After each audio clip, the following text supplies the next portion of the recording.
What's up, Dirt Nerds? I'm George, and it is Dirt 30. Let's see what we're going to be digging into today. What's up, everybody? That's right, I'm going dirt fishing. I'm at my local ball field.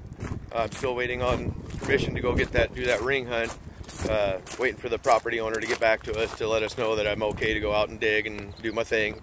So I'm trying to get permission to do the whole field because apparently it's a pretty large field and it's been there for a long time, so maybe find some other good stuff out there as well. So we really want to make sure and do it all right. So let me get you flipped around here. Let me show you where I'm at, show you what we're going to be playing with, and hopefully we'll find something. Be right back. So this is a big, humongous ball field here. There is one, two, three different actual ball fields, and then a huge open field that's connected to a church right over there, a middle school right over there. The high school is kind of back over on the other side of those trees, and then there's the elementary school across the street over there. So this field gets used a lot. There's been a lot of games here recently. Today has been nice and quiet, so I figured I'd come up here today and do a little swinging, see what we can find, and yeah, I'll bring you in when I get my first target. Alright, got our first target here. It's right down in here somewhere else.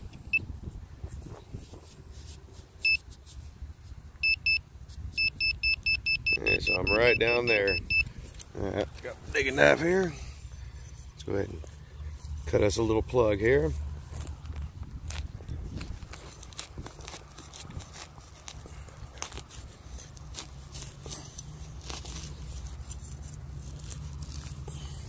Well, there's a lot. Let me go ahead and cut this plug. I'll be bring it right back. It's hard to do with one hand. Plugs up. Got the plug out of the ground here, and it is in the plug. Let's go ahead and see if we can pop this apart here and see what's in here. Not so easy to do with one hand. This is some tough turf. Alright, use my foot. There we go. Let's split that open.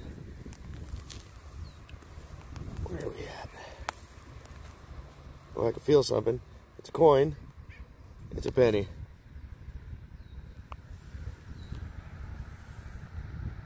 One memorial cent. 1977. Not bad. Got me a coin. Cool. That was it. That was my target. Put the plug back in. Never even know I was here. Cool. Something to throw in the pocket. Bring it back on the next one. Alright, got us another live target here. Again, I'm going to try and dig it. I think it's right there. It's not too deep, so I'm just going to go ahead and plunge in. Don't know why my camera shut off. I think I hit my off button. Whoopsie. Sorry about that. Anyway, here we go. Giving it a little cut here.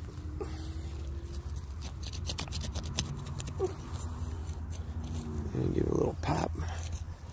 See if I can't get it in there. There we go. Oh, I'm seeing a lot of iron.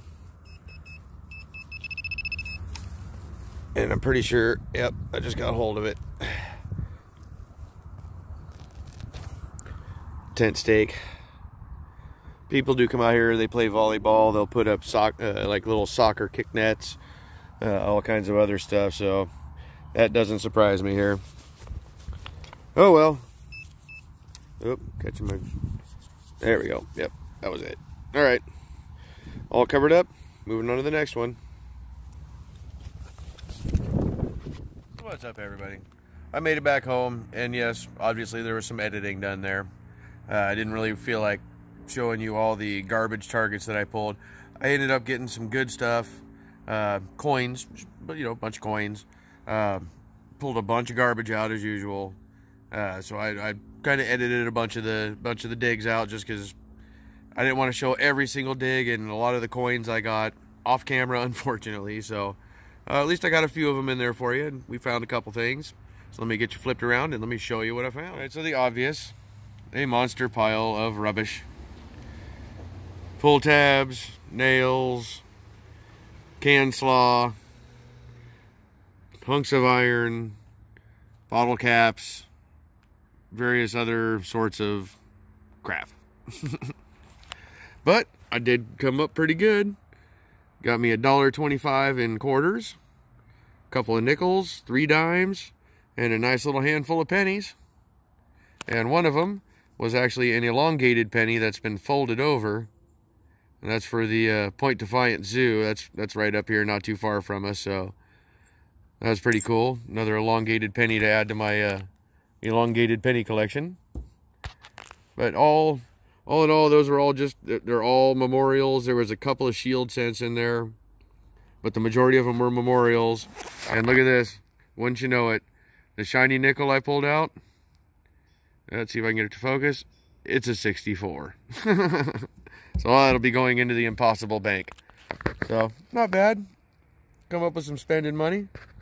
Go out and get me a sody pop. Got a bunch of garbage out of the park again. And this is out of a ballpark. Believe it or not, those nails were actually in the, right along, I believe that this one was in the first base line. This was in the pitcher's line. And these two little ones were in the third base line of one of the runs there, or one of the fields. So all those nails were in the actual park where they, where they're playing, in the dirt part. So good to get that stuff out of there before anybody got hurt. All right, not a bad hunt. Had some fun. Let me bring you back into the coin corner to wrap this up and close up this video. Thanks, everybody. What's up, everybody? Back in the coin corner, wrapping up my day. So, a couple of quick things to go over real quick before I close out the video. Went through a box of pennies yesterday. I was watching Manta Coins and hunting me some pennies. I came across, let's see, we got, 5, 10, I got 14 of the 2009 variety, and I'm pretty sure I got at least one of each of the different variety for the 2009. There's 4 different varieties. What is it? Here we go. I got them all set right here. It's Birth, and there's Presidential, Professional Life, and Presidency. Formative Years. Formative Years, Professional Life, Presidency, and Birth. And out of the 14 that I got, I know there's at least one of each of the different variety. And then I got, let's see, 5, 10, I got 11 Canadians, varying in years. Mostly 80s, 90s. I did see a 60s, there he goes, a 63. I believe that's a young head. You can correct me if I'm wrong, Ray. And then I got a total of 6 wheats. I was a little disappointed, so I started through my hunt. The box that I got was only about half, a little over half customer roll, and the rest were vault wraps. I started with the vault wraps, and I was doing spectacular. It's where I got almost all of those wheats from, except for one. So I hit, as soon as I got through those the vault wraps, I hit those customer wraps, and it just went. Like, I barely found anything. A few of the 2009s came from there, but not too many people collect those. There was a lot of the Canadians. When I got through the got through the vault wraps, I only had one Canadian and like 4 wheats. So I was like, doing great.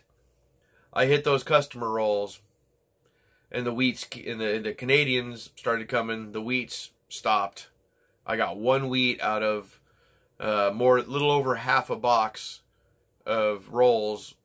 I got 1 wheat, and all those Canadians. I mean, almost all. I think there's maybe 1 or 2 that came out of the vault wrap, but the majority of those Canadians came out of the customer wrap, and I got 1 wheat out of the customer wraps. So, vault wraps for me are the way to go. It seems like I've said it before. I'll say it again. other than the $half, I've searched through a box, or basically 2 boxes of vault wrapped $half and got like nothing. I've searched through $100 worth of customer wrapped $half and gotten so much more. So everything else I'm going to do vault wrap, or I'm going to stick primarily to vault wrap, but my $half, I'm going to stick with my customer wraps, because those are coming from businesses. My bank told me they're coming from businesses. They're not individual people. I mean, some of them are, but the majority of it is coming from businesses, and that's where my silver's at, because, you know, I got a lot of people in this area. They're spending silvers like they're just regular coins. Good for me. So, one more thing I want to show out there, want to throw out there. I found my letter. I was cleaning my car. It was still in my car. Armando from the vault. I found my sticker. So let's go ahead and get him put up right here on the wall. Nice fresh row. Armando from the vault. You are on the wall, my friend. Thank you for the sticker trade. I hope you like the Dirt Nerd sticker.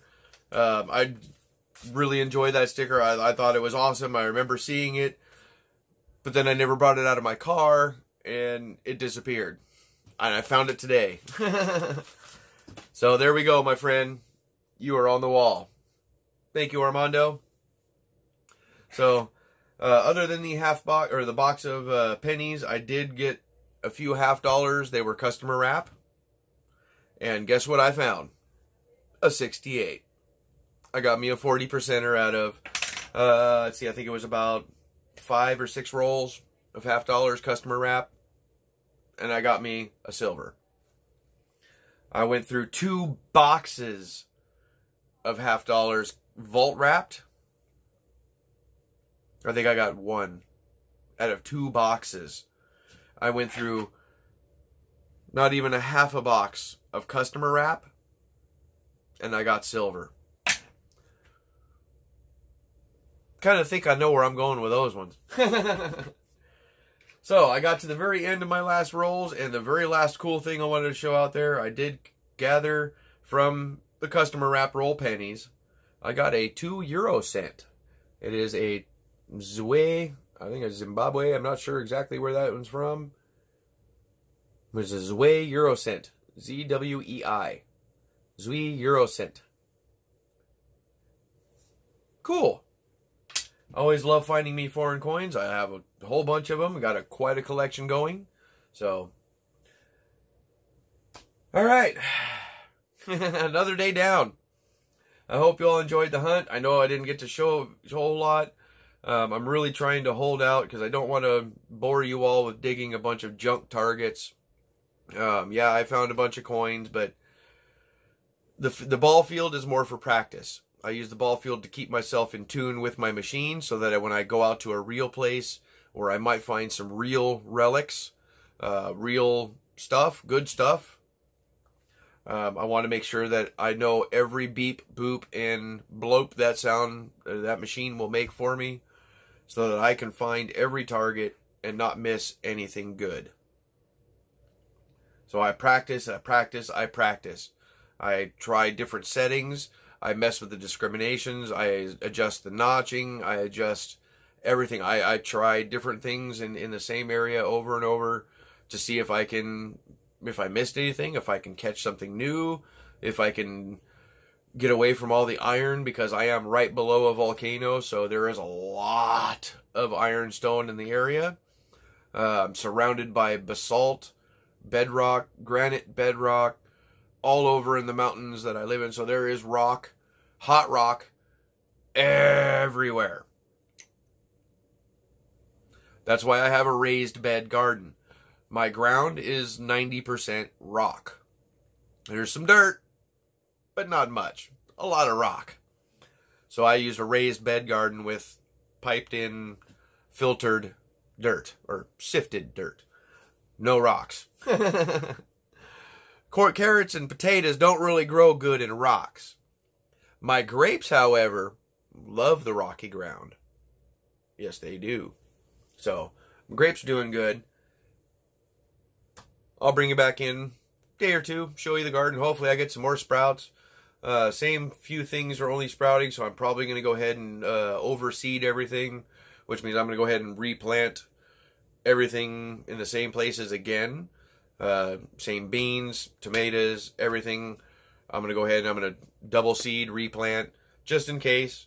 If they didn't make it, or they're not going to make it for whatever reason, I always overseed so that I'll get my first growth and then I'll get a second growth. Whatever's the strongest stays, whatever's the weakest, out it goes. That's how it works. Best way to garden. Just plant a bunch. Whatever's the weakest, out it goes. Whatever's thick and strong, stays in the garden. Grow it, and you'll have a good garden. All right, everybody. You know what I'm going to say. Have yourself a wonderful night, wonderful afternoon, or a wonderful day. Wherever you are, it is Dirt 30. Get out there and go dig in that dirt. Go hunt for some treasures. Go look for some gold. Go look for some lost relics. Get out there and go find your treasures however you got to. All right, everybody. We'll see you soon. Love you all. Be safe. Happy Cinco de Mayo.